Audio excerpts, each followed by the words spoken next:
स्वागत है दोस्तों आपका आओ गणित सीखे में। और ये इस सीरीज का बिन जो फ्रैक्शन की सीरीज चल रही है उसका ये पार्ट 2 है। तो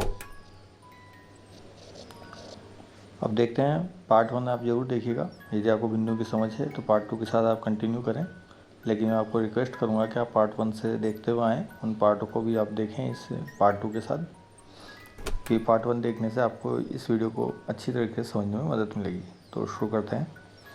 संख्या रेखा पर भिन्न। तो हमने भिन्न देखा था। भिन्न क्या होती है? किसी भी वस्तु का या किसी भी समूह का एक हिस्सा होती है। जैसे एक पूरी चॉकलेट है ये, इसका यदि मैं आधा हिस्सा खा लूँ तो मैंने कितने टुकड़े, 2 टुकड़े करे, उसमें से एक टुकड़ा खा लिया, तो 1/2 1/2 1/2 टुकड़े मैंने खा लिए। तो ये जो 1/2 है ये भिन्न है, ये उसका एक टुकड़ा बता रही है कि इससे मैं समझ सकता हूँ। यदि मैं आपसे कहता हूँ कि मैंने 1/2 टुकड़े खा लिए, तो आप समझ जाएंगे कि इसने 2 टुकड़े करे होंगे, उनमें से एक टुकड़ा खा लिया, मतलब हमने आधा खा लिया। 1/2 आधे को दिखाएगा। अब देखते हैं संख्या रेखा पर, ये संख्या रेखा है तो इस 1/2 कहाँ आता है? तो 0 से 1 के बीच में हम कितने टुकड़े करेंगे?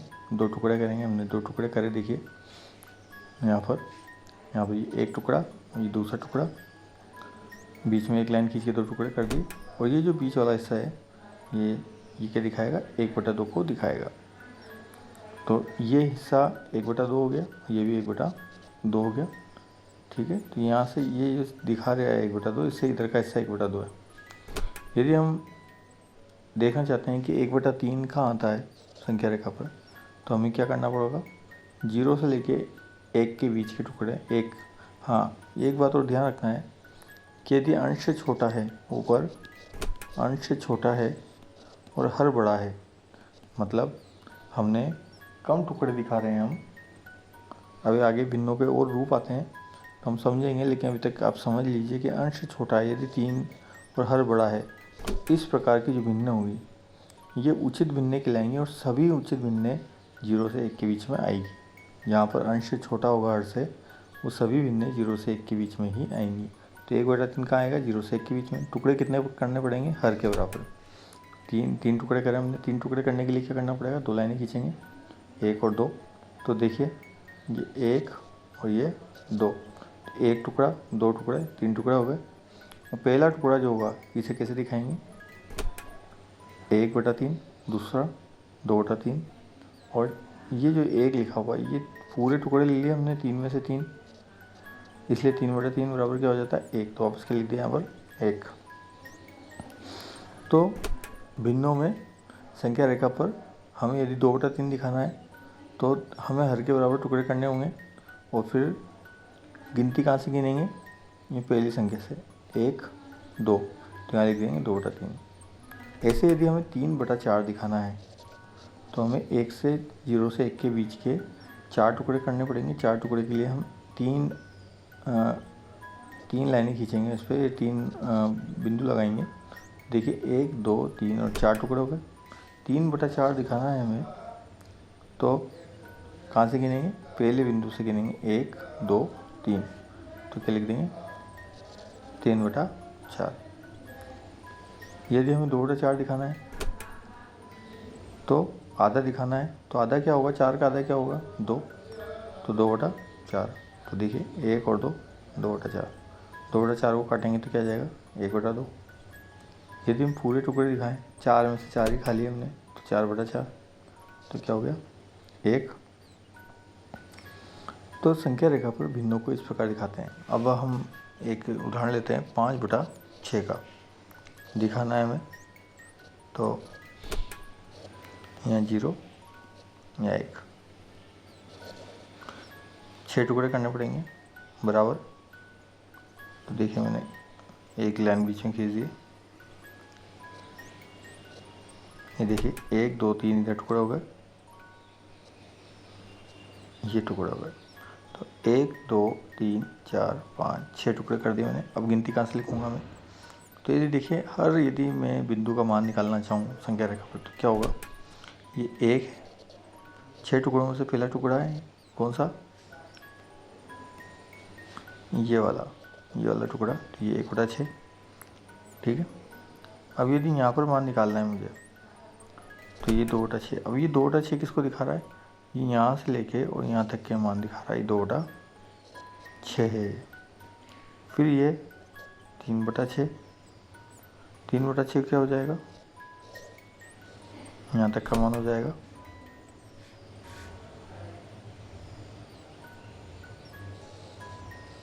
यहाँ तक का मान हो गया 3 बटा 6।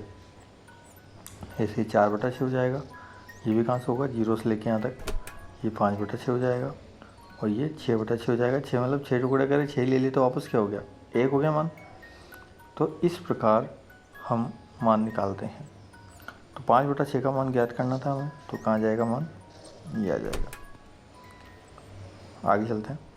अब 3 बटा 5 दिखाना है हमें यहाँ पर, 3 बटा 5 दिखाना है तो कितने टुकड़े करेंगे, 5 करते हैं, 1 2 3,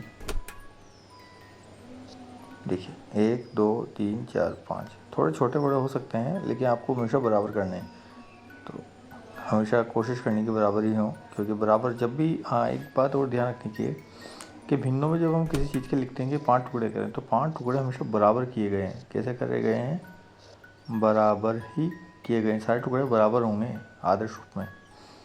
तो 3 बटा 5 यदि हम इसे चॉकलेट में दिखाएं तो 1 2 खाली, 3 खाली, तो ये जो हिस्सा है ये 3 बटा 5 है। तो अच्छा, बिना खाया हिस्सा कितना हो जाएगा, इतना, इसे कैसे लिखेंगे, 2 बटा 5। तो संख्या रेखा पे हमें 3 बटा 5 दिखाना है, तो देखिए 5 टुकड़े कम कर दिए हमने, 1 2 3 4 5, गिनती गिनेंगे कहाँ से, पहली संख्या 1 बटा 5, 2 बटा 5, 3 बटा 5, तो हमारा जो चाहिए था मान वो यहाँ आ गया। और ये देखें अगला, तो ये 4 बटा 5 हो जाएगा, ये 5 बटा 5 हो जाएगा। 5 बटा 5 का मतलब क्या हो गया, 1, 5 में से 5 टुकड़े खा लिए हमने, पूरी चॉकलेट खा ली हमने, तो 3 बटा 5 मान आ गया हमारा। इसके बाद देखते हैं भिन्न।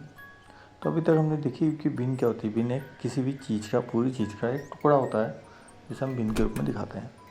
अब भिन्न के प्रकार होते हैं, एक होती है उचित भिन्न, एक होती है अनुचित भिन्न।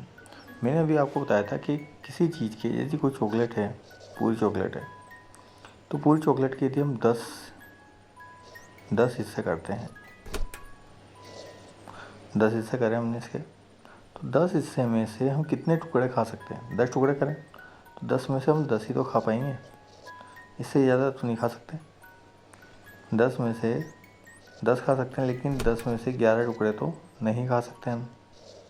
हमें एक टुकड़ा कहीं से उधार लेना पड़ेगा दूसरी चॉकलेट का, उसके भी 10 हिस्से किए गए होंगे, उसमें से बराबर की चॉकलेट होगी और उसमें से भी एक टुकड़ा हमने लिया होगा, तब हम 11 टुकड़े खा सकते हैं।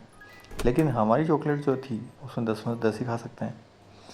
तो अभी हम समझेंगे कि उचित भिन्न क्या होती है। तो जब हम किसी चीज़ के 10 टुकड़े करते हैं और 10 में से यदि हम 2 खा लें, 3 खा लें, 5 टुकड़े खा लें, या 6 टुकड़े खा लें, या 9 खा लें, तो ये जो भिन्न हैं ये सभी उचित भिन्न कहलाएगी, जहाँ अंश हर से छोटा होगा, सभी की भिन्न क्या है, उचित भिन्न कहलाएंगी। अनुचित भिन्न क्या होगी, देखिए उचित भिन्न 3 बटा 4, 5 बटा 6, 6 बटा 8, 7 बटा 8, जहाँ अंश जो है ऊपर का वो छोटा है हर से। अनुचित भिन्न क्या होगी, जहाँ अंश हर से बड़ा होगा, 3 बटा 2, 12 बटा 7, 18 बटा 5, जहाँ अंश बड़ा होगा। अब किसी चीज़ के आप देखिए उचित का मतलब क्या होता है, सही। कोई चीज़ कैसे सही हो सकती है कि 7 में से मैंने 3 टुकड़े खा लिए, या 4 में से हमने 3 टुकड़े खा लिए, तो 3 बटा 4 ये हो सकता है। लेकिन ऐसा थोड़ी हो सकता है कि 2 में से हम 3 टुकड़े खा लें, 2 टुकड़े करें और 3 खा लें, ये नहीं हो सकता। इसलिए हम उसे क्या कह रहे हैं, अनुचित भिन्न कह रहे हैं, विषम भिन्न कह रहे हैं, जहाँ पर अंश बड़ा होगा हर से। और उचित भिन्न जो होंगी वो संख्या रेखा पर यदि हम संख्या रेखा बनाएं तो संख्या रेखा पर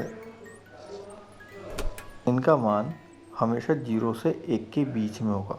कहाँ पर होगा, 1 के बाईं ओर होगा, 1 के बाईं ओर होगा, और 0 से 1 के बीच में होगा, और इनका मान हमेशा 1 से छोटा होगा। 3 बटा 4 का मान यदि मैं दशमलव में निकालूँ, अभी आगे सीखेंगे हम, तो कितना आएगा, 0.75 0.75 क्या होता है? 0.75 1 से छोटा होता है। और संख्या रेखा पर भी देखें हम इसका मान, तो देखते हैं यदि हम संख्या रेखा पर भी 3/4 का मान देखेंगे तो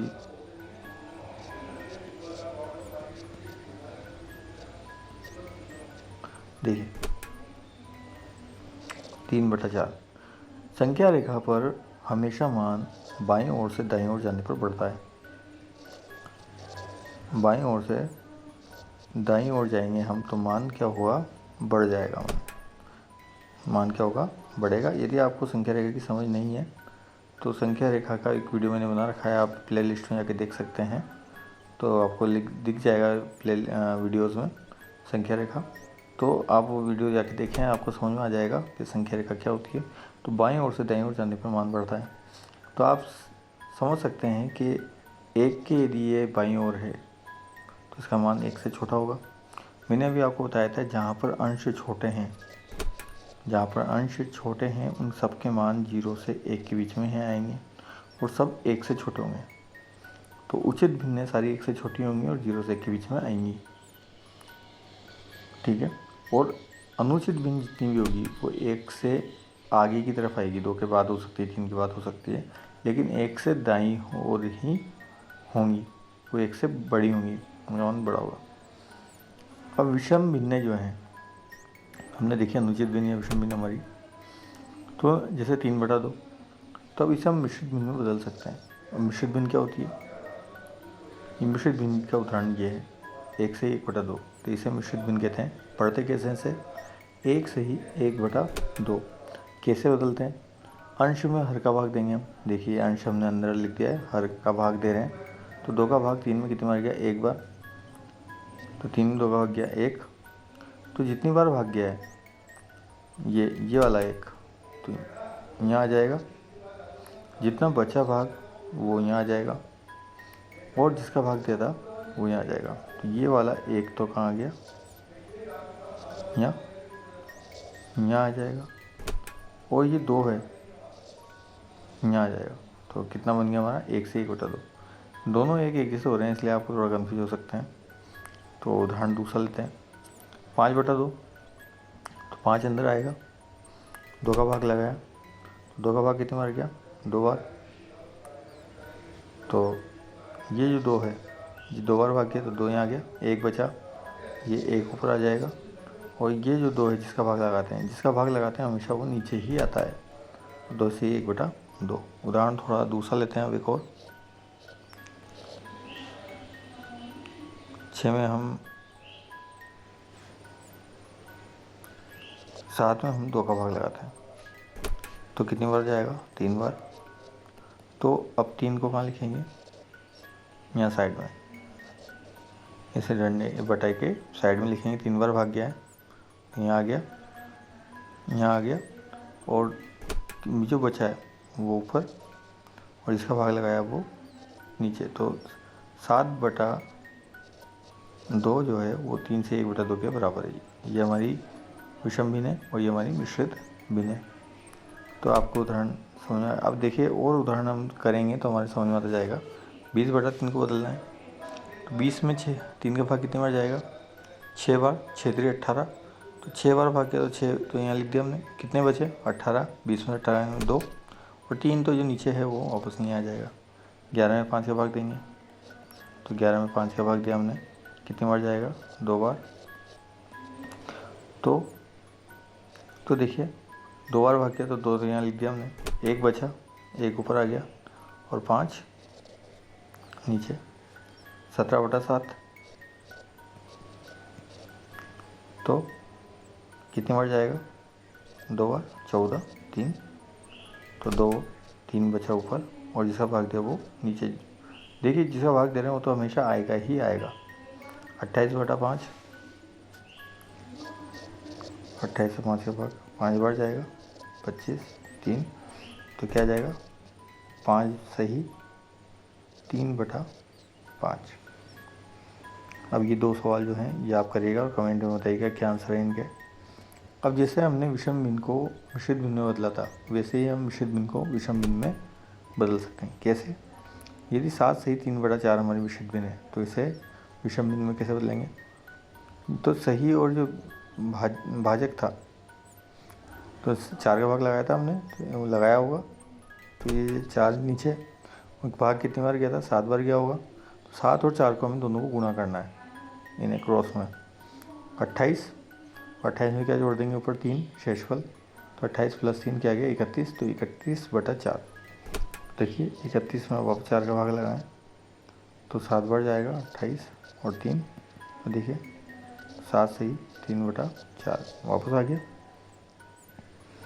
5 सही 6/7, तो 7 को 5 से गुणा करेंगे, देखिए इनको गुणा करेंगे, 7 5 35 या 5 7 35, और 6 जो ऊपर का आ गया 41, तो 41/7। देखिए फिर भी 7 बदल लेना है, वो वापस आएगा। तो ऐसे हम सवाल करते हैं, इन्हें गुणा करेंगे, 6 दूना 12, 12 और 5 17, तो 17/6, 10 पंजे 50 और 3 53, 53/5, 9 7 63 और 3 66, 66/7। ये सवाल आप करिएगा और कमेंट में लिखिएगा। तो आज हम हमारी भिन्नों की समझ को यहीं तक रखते हैं, और आपको वीडियो अच्छा लगा है तो वीडियो को लाइक ज़रूर कीजिए। मुझे लाइक करने से ये आपकी प्लेलिस्ट में सेव हो जाएगा, आप जब चाहें तब देख पाएंगे, और लाइक करने से मोटिवेशन मिलता है क्या हाँ आपको पसंद आ रहा है, और आपका जो प्यार है वो हमें लाइक के रूप में दिखना चाहिए। शेयर कीजिए अपने दोस्तों के साथ। शेयर करने से आप उनकी मदद करेंगे, उन्हें अच्छा कंटेंट उपलब्ध कराएंगे, तो आप उनकी मदद करेंगे तो वो भी आपकी अनगिनत तरीके से मदद करेंगे। तो शेयर एक मदद करने का बटन है। और सब्सक्राइब कीजिए, सब्सक्राइब जो बटन है वो जुड़ने के लिए है अच्छी चीज़ों के साथ। अच्छे दोस्तों से जुड़िए, अच्छे टीचर से जुड़िए, अच्छे स्टूडेंट से जुड़िए, तो आप ग्रो करेंगे। यदि आपको अपनी ज़िंदगी में ग्रो करना है, बड़ा इंसान बनना है, तो अच्छे इंसानों के साथ जुड़िए। आप कभी भी पीछे हार का मुँह नहीं देखेंगे यदि आप अच्छे लोगों के साथ जुड़े रहेंगे। तो अच्छे चैनल्स के साथ जुड़िए, हमारे साथ जुड़िए, तो आप गणित में हमेशा आगे जाएंगे। और कमेंट करके बताइए आपको वीडियो कैसा लगा। आज के लिए इतना ही। थैंक यू, धन्यवाद।